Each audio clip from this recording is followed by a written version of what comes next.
My name is Paul Runge. I'm a director at Africa House for Projects and Development Finance. We're somewhat of a unique creature, I like to believe.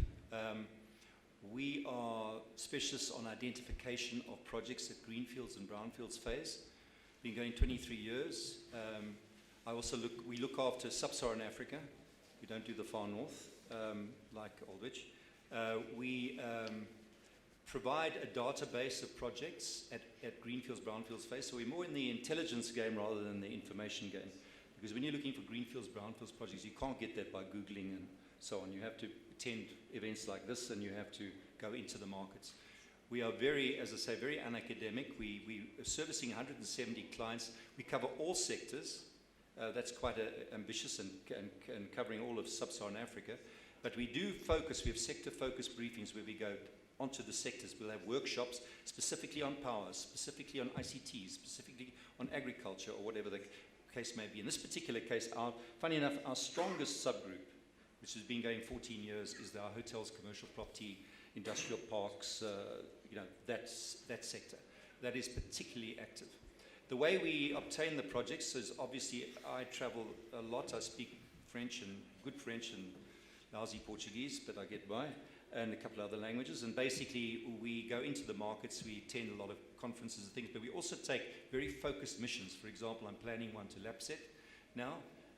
We don't go to do general things. We'll go and look, for example, in Lake Albert at the oil development on Lake Albert there.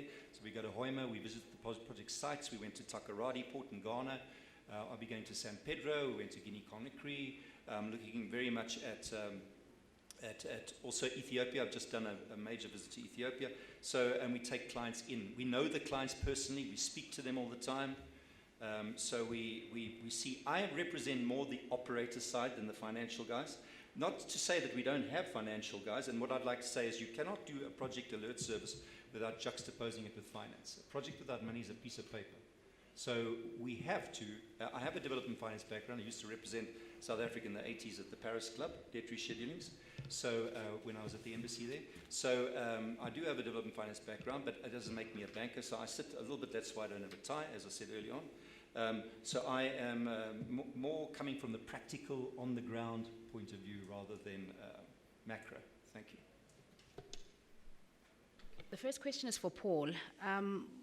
Paul, as a research and intelligence provider, can you perhaps maybe set the stage by highlighting the driving forces behind infrastructure development and finance on the continent, as well as highlighting any targeted regions, if any, as well as opportunities going forward on the continent?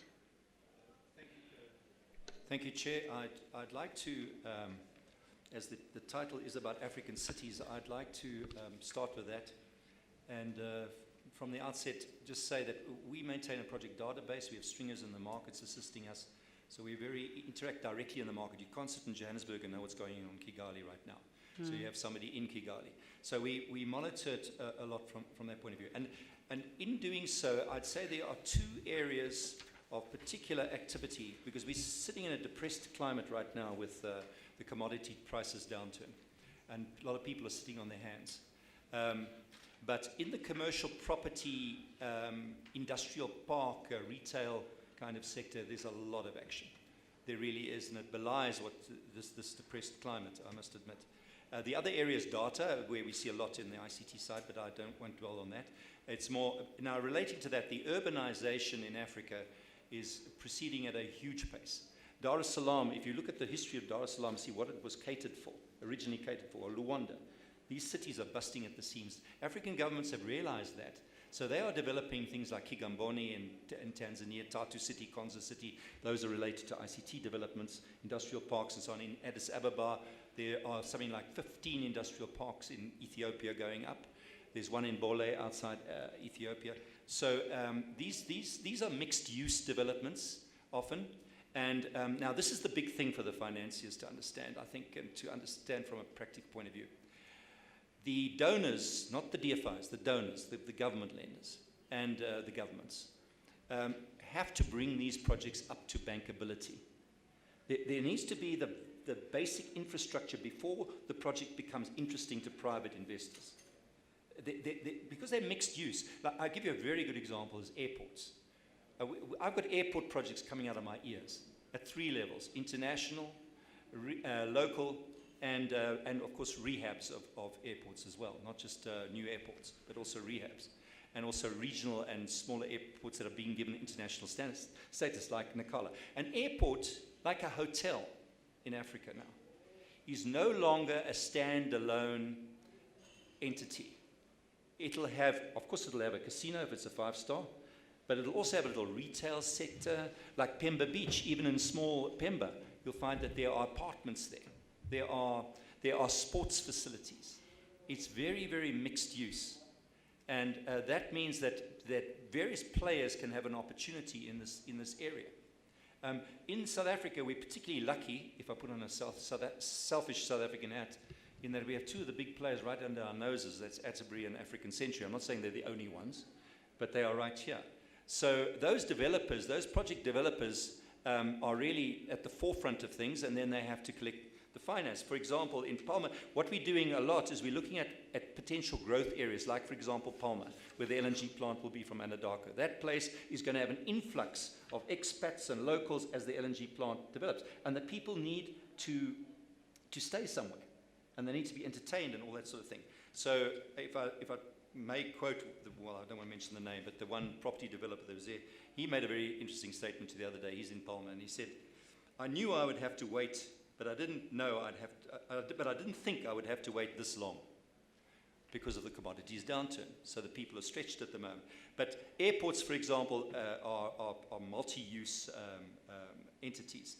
There's also Africa Invest itself carries that there's a lot of there's a huge pipeline of hotel projects, especially in countries like Nigeria. It's quite amazing. The pipeline, Trevor Ward is a specialist on this, and is often in Africa Investor, who I also write for. There are, he gives you that scenario. The other thing to mention that's very, very important as we develop is industrial parks. I think industrial parks, if you see the program in Ethiopia, it's substantial. Countries are getting much more clever now with industrial parks. For example, in Nairobi, they have the Leather City Industrial Park, focusing on the leather industry, to give it focus. So that, now where would a private investment go into this? As I say, private investors would look at the project, see to what stage it's being developed, and then obviously the more developed, because there has to be the support infrastructure and all that sort of thing, with these industrial parks. An interesting case is the Industrial Parks Agency of Ethiopia. That is really an interesting case, because what it's doing, it's set up not like an ordinary state utility. It actually is a commercial entity. They have been set up in very posh offices in Addis to actually make money out of these industrial parks as a state utility. Secondly, they are assisting the private, remember you get state industrial parks and you get private industrial parks. They are also assisting with the private industrial parks. So I think that, that is a very, very important development. The ICT sector, as I mentioned earlier, in Kenya is also developing its own centers, like especially in Kenya, because Kenya is leading the way to a large extent in that regard. And then, as I say, some of the big infrastructure projects, like I was just looking at the Inga project, and there's been some movement on Inga. Let's not get too excited, but there's been some movement.